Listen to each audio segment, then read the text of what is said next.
Hey, what's up, Badang Abangers? Ayos ba kayo dyan? Aba, syempre, basta sa Landsword TV, ayos talaga yan. Mga Abangers, punta po tayo sa aking Hacienda de Lansport. Ayan, tingnan natin yung Abangers. Ayan, nakita nyo mo. Ayan o, ang lalaki ng mga bayabas. Bayabas ba yun, mga Abangers? Trivia yan ha. Sinong nakakaala? Ayan, di ba?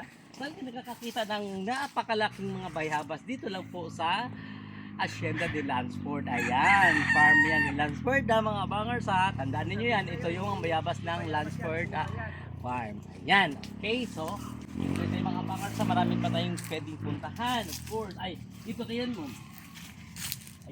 Ito yung kalamansi. Ayan, 'di ba? Kalamansi. Ang lalaki ng kalamansi dito, 'di ba? Ayun, 'di ba?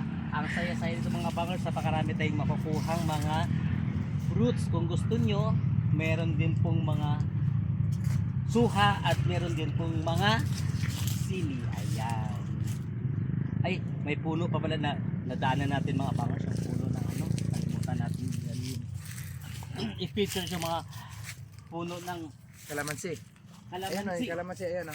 Saan ba kalamansi? Ayan, yan lahat yan. Ay, ito pala. Ayan, mga kalamansi. Nalilito ako mga bangers sa sobrang lawak ng aking mga ano dito, mga taniman. Diyos ko, naku mga bangers. Ayan, ito. Ay, ito kalamansi mga bangers. Diyan sa gilid, talbos ng sili. Ayan, talbos. Ay, ito talbos ng sili at to. Masarap to sa inyong ano, tinulang manok. Ayan. Ayan, ito yung kalamansi mga abangers. Oh. Ayan, di ba may laki pagkakaiba? Ito malaki to, ito maliliit. Kalamansi yan. Ay, ito yung bunga, ang ating puno ng lansones. Ayan oh. Wala Ayan. pang bunga, December pa. So.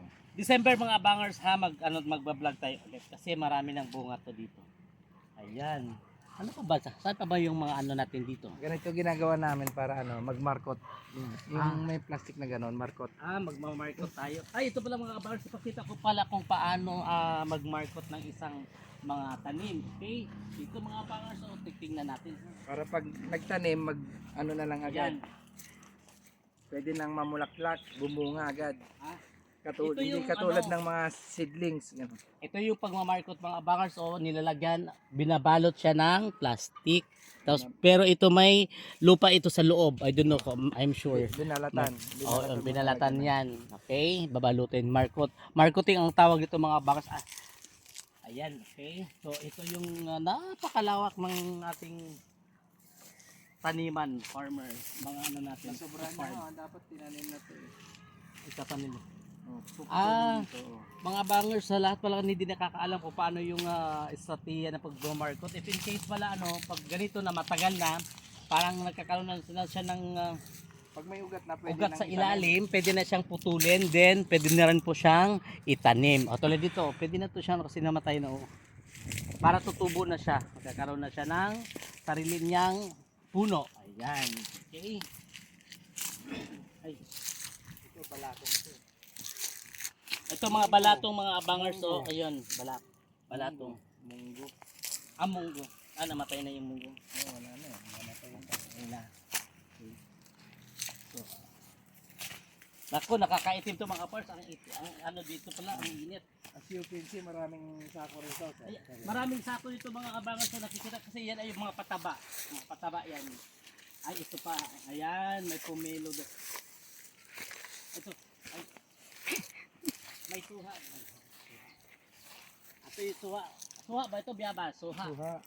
Ayan, suha mga abangers. Hindi ito biyabas ha. Suha, maliliit. Suha, yan na maliliit. Ayun ang papaya. Ay, yun may papaya. Pitasin na itong suha mga abangers kasi para meron tayong bitin. Kasi baka akala nila grapes to. Hindi to grapes sa suha to. Wala, maliit pa yata yun eh. Hindi, pitasin ito. Ayan, may suha. Maliliit pa lang itong mga abangers. Bit-bit ko lang para at least may alam sila kung ano yung mga binibit-bit ko. Akala nila biyabas.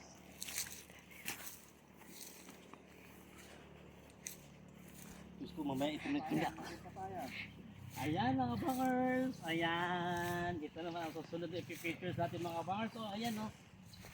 Ayan, papaya ni Lola. Ayan, ito yung papaya ni Lola ha. Ayan mga abangers, ang lalaki pa. Oh, ang lusog-lusog pa ng papaya.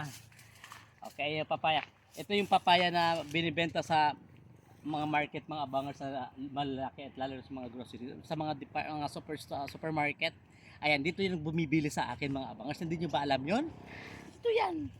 'Di ba? Binabalot lang yan, nilalagyan nila ng ano dito, nilalagyan nila ng ano pa tawag doon, tag price. Ayan, tapos ang mahal-mahal ng benta nila di mga abangers dito, bibili nila sa akin ang 10 piso ng mga abangers, ibebenta nila napakamahal. Diba? Ma 100 plus na kaagad. Okay? Kaya tingnan mo, ang laki-laki ng kinikita nila sa akin mga abangers, baka akala ninyo, nako po. Ayan. Ayun, na doon marami pa doon mga abangers, napakainit na parang sa Ganito tapusin. kalalaki yung mga sili. Ito mga abang, kalamansi, oh. Kita yung kalamansi na to. Baka akala ninyo, Cat-cat. cat-cat, hindi yung cat-cat ha, kalamansi lang yan dito. Kalamansi. At dito nyo na makikita yan sa farms ni Lansford, Hacienda de Lansford, of course, diba? So napakainit mga abangers at hindi ko na kayang ikutin ko kayo doon. Napakainit, iitim naman ako mga abangers. Napakahirap kaya magpapaputi. Naku, napakahirap mga abangers. And thank you so much mga abangers ha. And of course, salamat sa lahat ng mga tumatangkilik sa Lansford Work Club and of course sa Lansford TVs sa ating YouTube channel. Thank you so much and have a nice day.